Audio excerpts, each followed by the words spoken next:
What's up, guys? This is Travis and John from the Squared Circle 101. This week we have a lot of things to talk about since we missed last week. We have the Elimination Chamber predictions to talk about and the fallout from after the Royal Rumble. So, John, let's get started, shall we?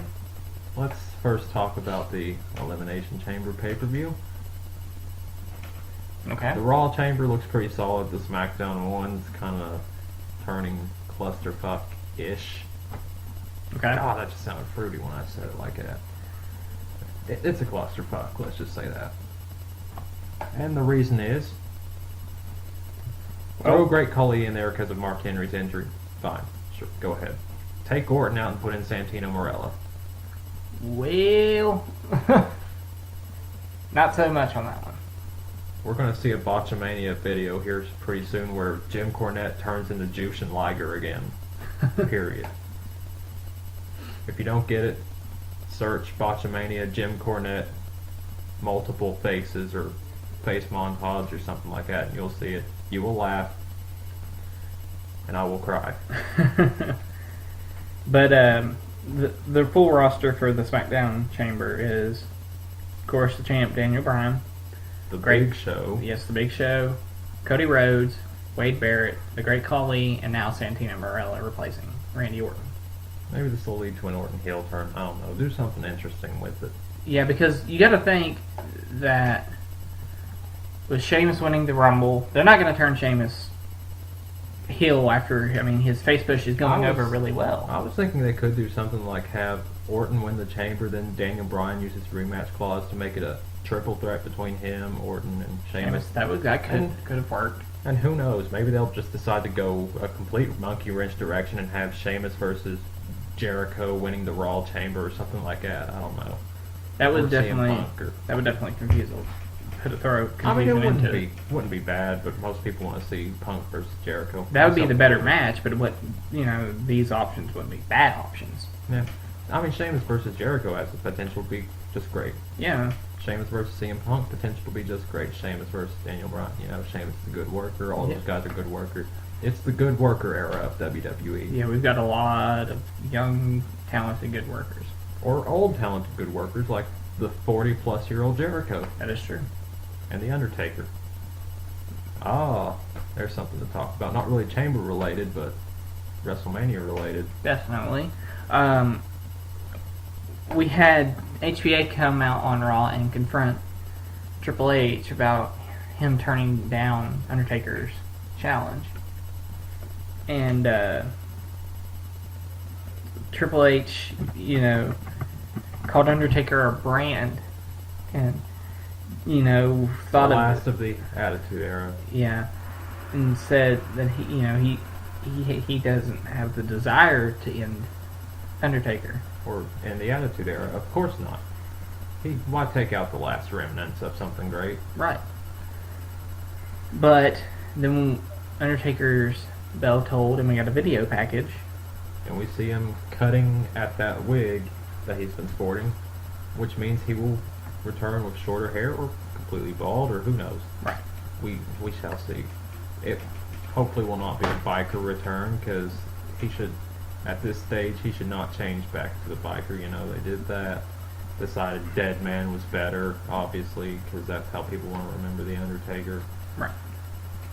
So why even do that, Mm-hmm. It could be done. Yeah. Oh, absolutely. Knowing how the WWE works, it very well could be, because they always make stupid decisions on the fly, but... Especially considering it trended on Twitter, and WWE's obsession with Twitter. They don't understand that anything can trend at any moment. Mm-hmm. Like, I could post something about Caligula, and it would trend. Yeah. He's a Roman emperor from, the year 28. Yeah. 28. It's 2012. So, we'll see what the fallout of that is in the coming weeks. We also have the Kane versus Cena match, which is an ambulance match at Elimination Chamber. I thought they weren't going to do that again. I thought they weren't. Oh well. They've had worse ideas. Could it be a good one? Yeah. Sure. Sure. Those are, they try hard. But it's just if this is the blow off for the I feud. guess it's a little more believable that John Cena could get Kane into an ambulance than anybody would ever believe Shane McMahon being able to beat Kane. Yeah, no. Even though that was a good match, though. Yeah, not bad. Not Good bad. effort. That feud was just really overkill, like with the limo being driven into the side of the semi, the flaming dumpster, all that. Too much. Yeah. But anyway, we've seen Cena's embracing the hate, getting closer and closer to boiling over, with Cena making out with Eve, And Ryder catching him. and then Cena almost hitting Ryder. And then we got that hilarious comment from Kane where he says, "Kissing your best friend's girlfriend? Wow, and I thought I was sick." Yeah. I love that. Now, see, this is kind of the Cena Ryder thing. Kind of bears resemblance to the Christian Jericho feud going into WrestleMania 20 with Trish Stratus. Yeah. Difference is they didn't make it seem so over the top. Like it was just a simple thing of guy likes girl is resisting the guy, and starting to give in. Then best friend snags her and puts her in the walls of Jericho in the middle of the ring, leading to the other friend's complete and total face turn, and the two clashing at WrestleMania 8. And an overlooked match, really great. And to talk about That's not happening here though, because this whole thing, I hate to interrupt, but this whole thing is a train wreck. Oh yeah, complete total train wreck. Now let's talk about the Raw Elimination Chamber. We have Jericho, Kofi Kingston, R-Truth, The Miz, Dolph Ziggler, and CM Punk. I'm thinking Punk or Jericho and set up their match at WrestleMania. Oh, absolutely. It couldn't go any other way. Unless I they think just they were- want an extra match. You know what I mean? Yeah, I think they were trying to throw in the idea that Kofi could win with the hitting the Trouble in Paradise on Jericho and saying, "I'm being looked over. You shouldn't look over old Kofi Kingston." Yeah, but then they have Jericho just beat him in a match, right? You know what I mean? But I mean, it's a competitive match. Nonetheless, it wasn't a complete squash. No. I think that nobody in this match really makes sense to win other than Jericho and CM Punk. I mean, The Miz is on the shit list. Kofi, if they want to build Kofi up, that's fine, but he shouldn't get the title. No, it won't be until after WrestleMania. Then you have R-Truth, who he had his chance at, the main event with Cena, and it didn't work. And Dolph Ziggler, he's there, but he's this close, but he's not there yet, all the way. Gives him. Even though, he's won a title, but you know what I mean. It wasn't a right reign. Yeah. So yeah, Punk or Jericho, either way, it doesn't really matter. It's going to set up the match. Going into this WrestleMania, we have two superstars currently on the shelf who could make returns in Alberto Del Rio and Christian. If they do, what role will they play in this pay-per-view? I could see Christian coming out in the Chamber and taking Santino's spot in the match. I'd actually like to see that. I hope Santino doesn't win the Chamber. And then you could have a Christian almost winning, but then somebody, I don't know who, snagging it right at the last minute, and it just gives Christian more to complain about and sets him up for something. If Santino wins the Chamber and wins the title, here's all I gotta say. Put him in against Orton on Friday Night SmackDown immediately afterwards. Have him drop the belt. You did it to Christian. That was blasphemy that you did that to Christian. Make it right and do it to Santino Marella. Thank you. Two wrongs do make a right. Misery enjoys company. Del Rio, though, I don't see what they could do with him right now. They could turn him face and have him feud with The Miz, or turn Miz face, have him feud with Del Rio. It'd be fresh. Yeah, but like I said, with The Miz being on the crap list, I just don't see them using The Miz, for anything big right now. Bit of backstage news is Alberto Del Rio's kind of on that list too, because apparently he thinks he's got kind of a pompous attitude, and everyone's like, you won a title and it was a complete and total flop. And plus the real attraction's your personal ring announcer. He's the real show. Yeah. And like I've said before, I don't I don't really care too much for Del Rio. He doesn't do anything for me. He's bland on the mic. He's got decent wrestling skills, but I mean, other than trying to attract the Hispanic audience, he doesn't do anything for me. And I mean, if they can break away from this, it's my destiny to do this. It's my destiny to do that. Well, yeah. If he wants to try, if they'll change, if they change the character, maybe. But I mean, I never bought him from the beginning. You know what I mean? Even when he first debuted, his ring skills were impressed me. But I mean, other than that, nothing really. I don't know, clicked with me. I would rather see, a Hunico or, any of those people. Just Hunico does have an interesting gimmick that they're giving him, but and he's an won't invest amazing in him. in-ring talent, too. Let's not forget that. He's a good in-ring talent. I'm just interested in this gimmick, though. But they won't really give it time to work out, Mm-hmm. Not to mention, we also have Sin Cara and Ray, who are both wanting to try to make it back by Mania. Could that be a match at WrestleMania? Who knows? That would be nice, but I just... I wouldn't be the too door interested. is closing. Yeah, I mean, I wouldn't be too interested in the match because, I mean, they're both fighting off through these injuries, so it's going to be very limited what they're going to do. Yeah, it wouldn't be what it could have been had they been healthy going into it. Small package, sunset flip, that's all it's going to be. Mm-hmm. Don't expect a high-flying masterpiece. If it were to happen, that is. Undertaker, you can expect to do the dive over the top rope like he did at last year's WrestleMania. I say he goes... If he knows going in this is going to be the final call, he's going to go all out with everything he's got left in the tank. So it'll be that's kind of an interesting question going into the WrestleMania. For the fans that know behind the scenes and know that the Undertaker's fighting through the injuries, he's fighting against Father Time, and he might not win the battle. So that's kind of the real battle you want to see at WrestleMania. You just want to see what is the Undertaker got left. Mm-hmm. What's he going to put out there? Maybe he's going to just surprise everybody and just put on a clinic. Mm-hmm. I mean, he rested an entire year.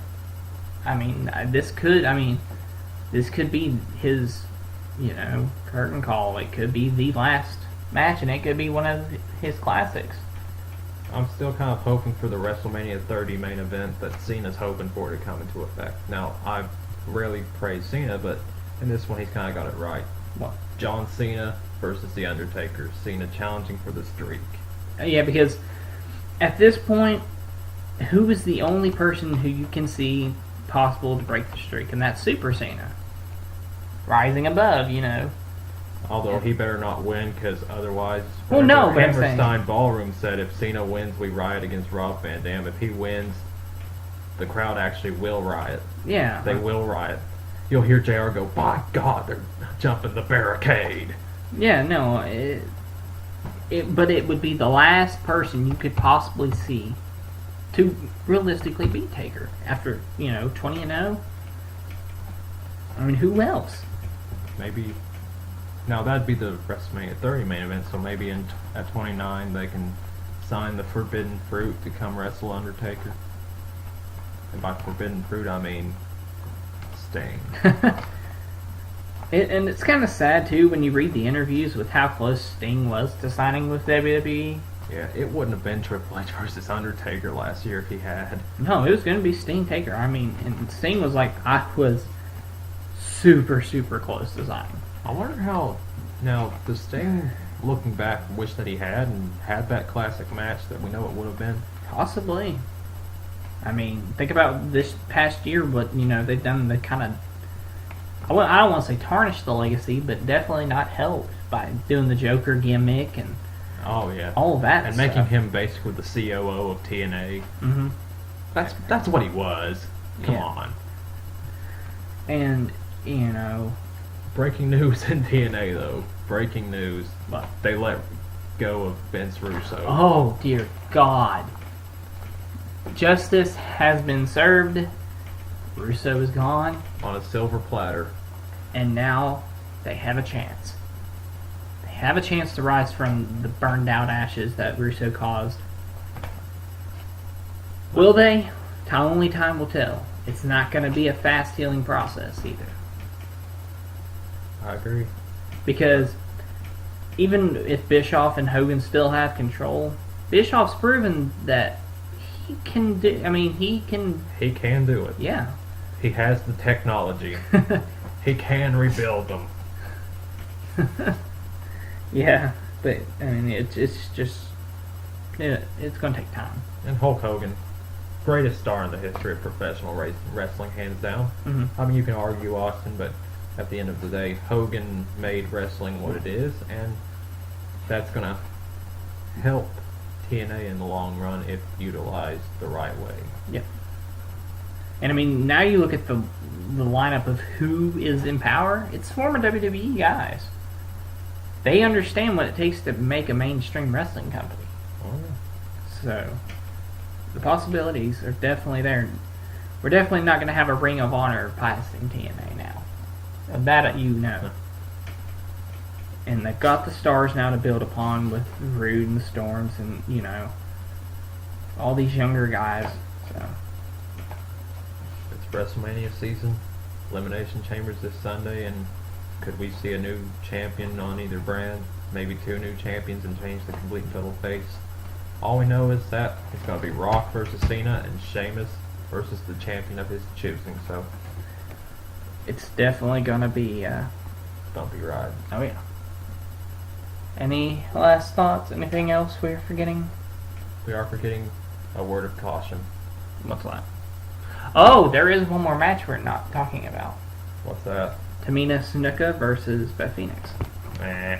I'm just saying, we got to mention it. I mean, It'll be one of the better Divas matches we've seen in a while, but they've just destroyed their Divas division, so. yeah, and Beth's going to win because it's going to be her and Karma at Mania. There you go. A women's match that people actually want to see. Mm-hmm. That will be good no matter what. Well, with that, it's time to give my word of caution. It's going to be a bumpy ride going into WrestleMania, so fasten your seatbelts and put it in cruise control. That's all I got to say. Alright, well, thank you all for watching. Remember to like us on Facebook and subscribe to us on YouTube. Like our videos, comment. Please comment. Anything constructive.